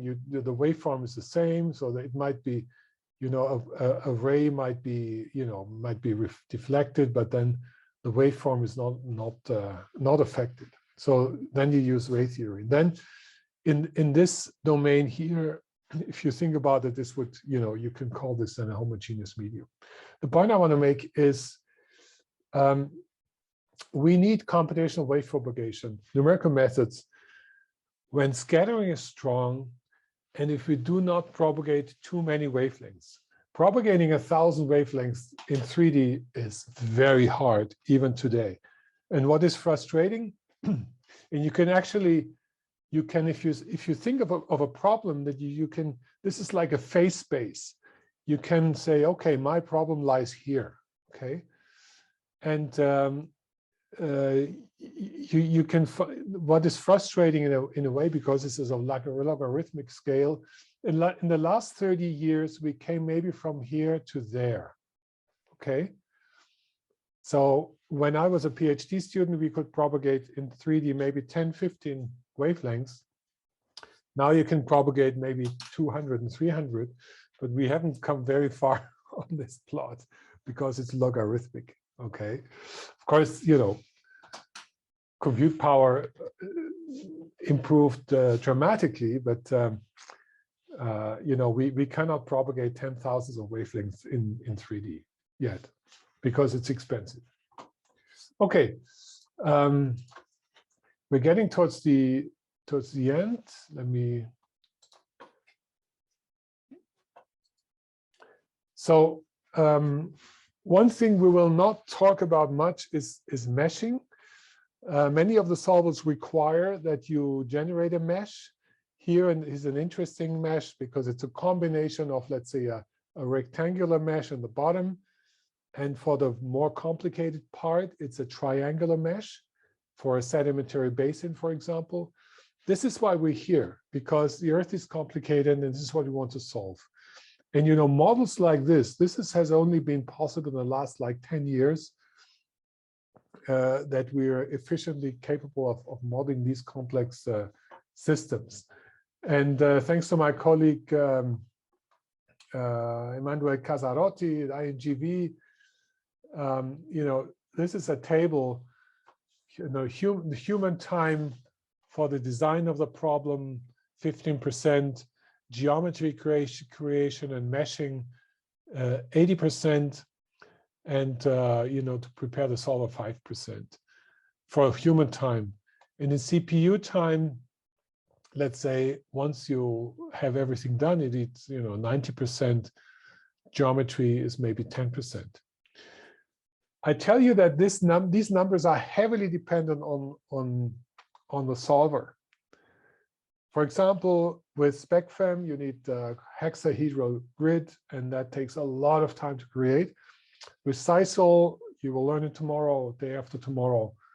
You have a tetrahedral grid that's much easier solved, much easier generated. It takes less time. Another very interesting evolution that's kind of not new, because there's something like the Earth flattening transformation, is let's say you have a problem. There was a question, what happens if you had topography like this? You can see there's a very complicated wave field. Now, you can ask a very interesting question. Can I get the same answer for, let's say, the wave field or the seismograms recorded at the surface by changing the material parameters inside the medium and having a flat layer? I hope I asked the question so that you understand. The answer is yes, that is possible. And that's amazing. That's something called, some call it particle relabeling, or you know, grid stretching is not enough. It is possible. That means your medium turns entirely anisotropic and weird, but you get the same solution. So these are very modern techniques. One of the community codes, SW4, is actually making use of that. And that's a very cool new technology. And finally, then, this is the last slide. I want to make you aware of something that's called homogenization. And let me try to explain what is meant by this. What you see here in section B is the Marmouzi model. Is a realistic model of a reservoir. There's a fault, there are material discontinuities, and if you want to model this correctly, well, you really have to follow the interfaces explicitly. It takes ages to create computational meshes like that. But now, because we're in the real world, we simulate, we always look at this with a band limited wave field, right? So we have a source of a certain maximum and minimum frequency, and you obtain a wave field like this. So you can ask the question, is there another Earth model, a smooth one, like in C, that actually leads to the same wave field?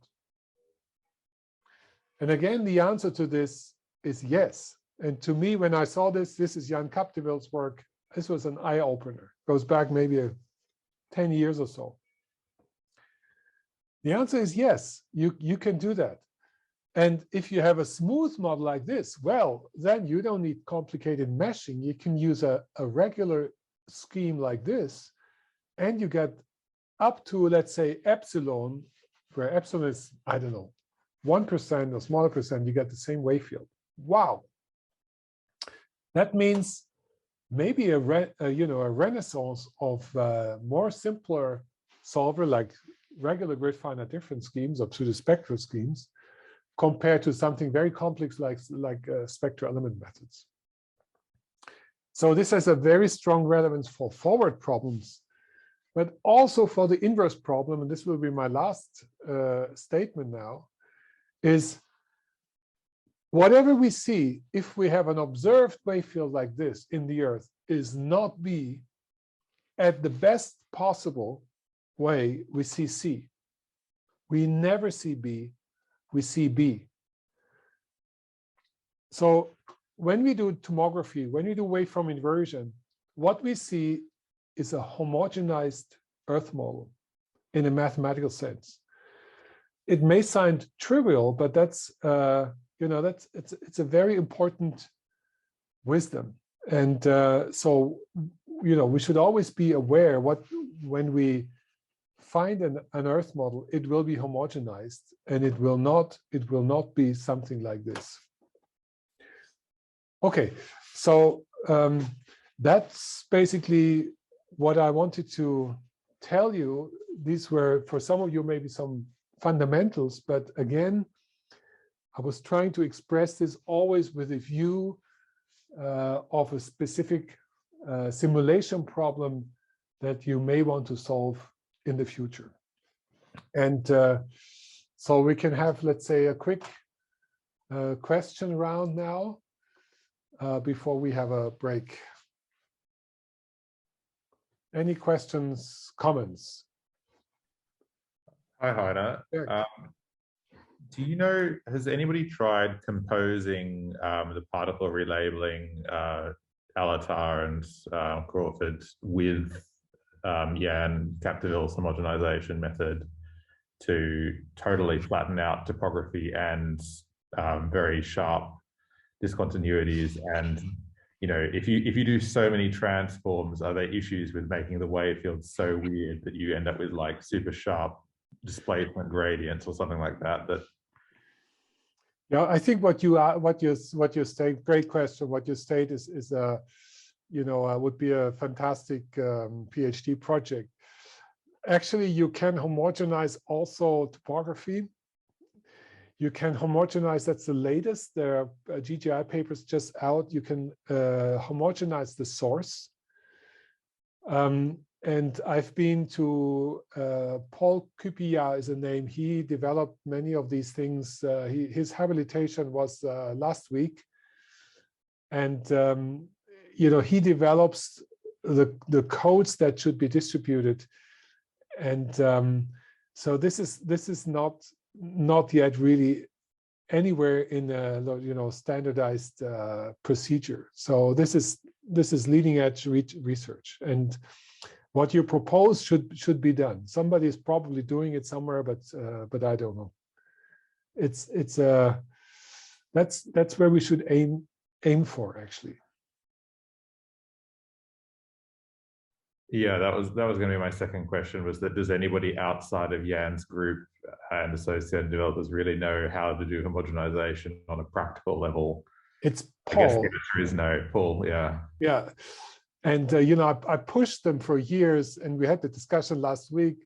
That's exactly these, community codes. And this is complicated. This is not easy, but we are working towards, pushing them to make these homogenization codes available.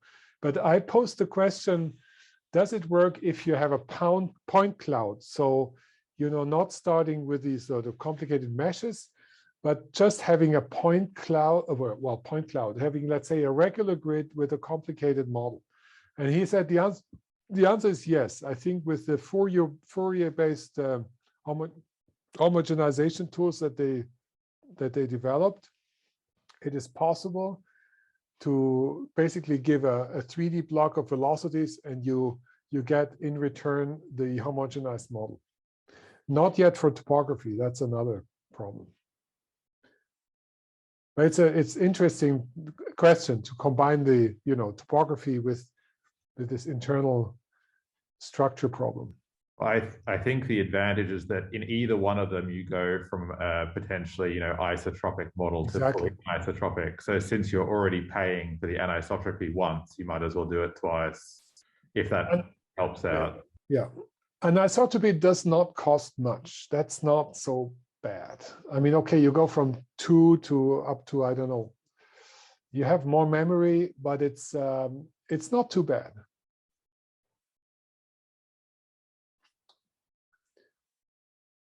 Other questions? Yes, I have a question about the internal boundaries and free surface. And you mentioned that, of course, the free surface is what always is taken into account as a boundary condition, and that you run into troubles when your interface is between solid and liquid. Yeah. And you don't run into problems when it's between solid and solid. And I'm thinking, like when I think about simulation, I have many solid boundaries at every cell connection, right?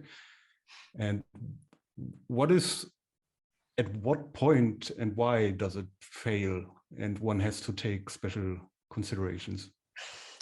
I have to refer you to this has been a topic that Peter Mozzo's group has done a lot of research, and they show I can't remember exactly, this goes back to 10 years. They show that some finite difference solutions and also spectral elements, they fail if the ratio between P and S velocity changes is beyond a certain level.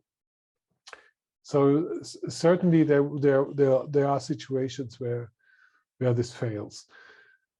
In realistic cases, so often indeed the ratio is not that large. So you know a 10-20% velocity contrast is quite large inside the Earth. I mean, there are exceptions, but so I can find this out. But there are papers on this, and this is all also in his book. It's described. Thanks. Other questions?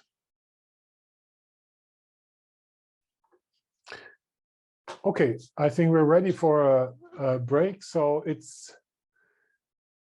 already 12:15 almost. So I suggest we reconvene at 1:15. Okay. I'll write in the chat and I keep the Zoom meeting going. But maybe I'll stop the recording now. Okay. Good. So let me share the exercise sheet here. What I prepare is, and I copy pasted some of the questions from our book. Sorry, that's not fantastic quality. I created a couple of breakout rooms. You will be 4 to 5 in each of the rooms. Let's take half an hour, so until 1:45 to discuss amongst you these questions, and then maybe work on or try these 2 notebooks on wave propagation that contain the Green's function and the time reversal. And my suggestion is that the questions you can simply discuss. You can make notes yourself, but come up with any questions that you have in connection to the relatively simple questions that I pose. So, and we would talk about that in half an hour. For the Jupyter notebooks, I propose that you that one of you maybe shares the screen and shows the Jupyter notebook, and then you go through it, discuss it, and play around with it. And again, try to come up with questions if you have, and then ask them. Okay. Now, so this exercise sheet is in the, let me share the browser here. This exercise sheet can be found on the, I have to open a new version because that's in the GitHub project here, okay, in part 1, just so that you find it. And the slides. Here's the exercise sheet. You can just look at it or download it. Now, there are 3 possibilities to run the notebooks. The one is you start, one is you start in on the GitHub page and you click on this launch binder. Now, please listen very carefully. If you do that, I just tried it and it works. It takes a minute or so, sometimes a few minutes, and then you see this. Okay, I hope you see my browser. Please complain if not. And then you see at the top here, it says lab. Can you see that? In the browser URL, it says lab. Now this, you change that lab here to tree, T-R-E-E, and type return. And then you are in the normal mode. I did not find a way so far. Maybe somebody of you can solve that problem. Dominic, maybe some of you are, Sven. I did not find a way of getting immediately to tree. Maybe probably there's a trick. So then you are in here and you can start going to part 1, notebooks, fundamentals of wave propagation, and you can open these notebooks, for example, here on the Green's function, and you can run them, modify the parameters, and so forth. Okay, so you can see these are the graphs that we saw in the way. So that's number 1. The second one is you can go on Seismo Live. And you can see here, if you click down here, you can go into computational seismology. And the part we discussed this morning is actually wave propagation and analytic solutions. You can see the Green's function here, time reversal here. But you also see here double couple analytical solution, and you see Lamb's problem as well. Okay, so you can also play around with those if you want.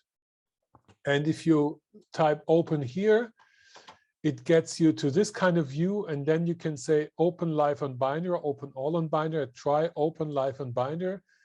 And it does basically the same. It tries to get this so-called Docker image and connects to a server that's capable of providing the resources. Okay, again, it takes some time. May take a couple of minutes, but at least yesterday I got at this point already a message. Sorry, there's too many instances running. And I just talked to our big guru, Leon Krischer. He says, yes, my binder does have problems at the moment. So we will have to try get away from that in the future. Now, the third way of doing things is basically just to run them locally. So if you have installed Anaconda environment, you should be able to run these notebooks locally. Can I ask just did anybody download the stuff, and did you try whether you can run the notebooks locally already? Yeah, I've run the notebooks locally. I should point out that they work in Jupyter, but they don't work in Jupyter Lab with the DC configuration. Yeah, they do not work in Lab. That's like also with the Google services, they do not work directly, and that's very, very unfortunate. It's the visualization that doesn't work. And I was shocked when my binder at some point, basically without notification, just turn into Jupyter Lab, and everything got screwed up. But with this little trick, replacing lab by tree, you get into the former old kind of way that works. Okay, so let's say I'd like to give you half an hour. I'll start the breakout sessions now. I will visit, and Dominic is the other libero. He's the libero is the Beckenbauer, who is going everywhere. So Dominic will also move around. Is he here? Dominic, are you here? Yes, he's there. I see you. And helps with any questions. That's simple, and that's just supposed to get you started. And again, if you have come up with questions and we discuss them, we meet again at 10 to 2 Central European time. So 13:50 here. So in 30 minutes. Okay, I start the breakout sessions now.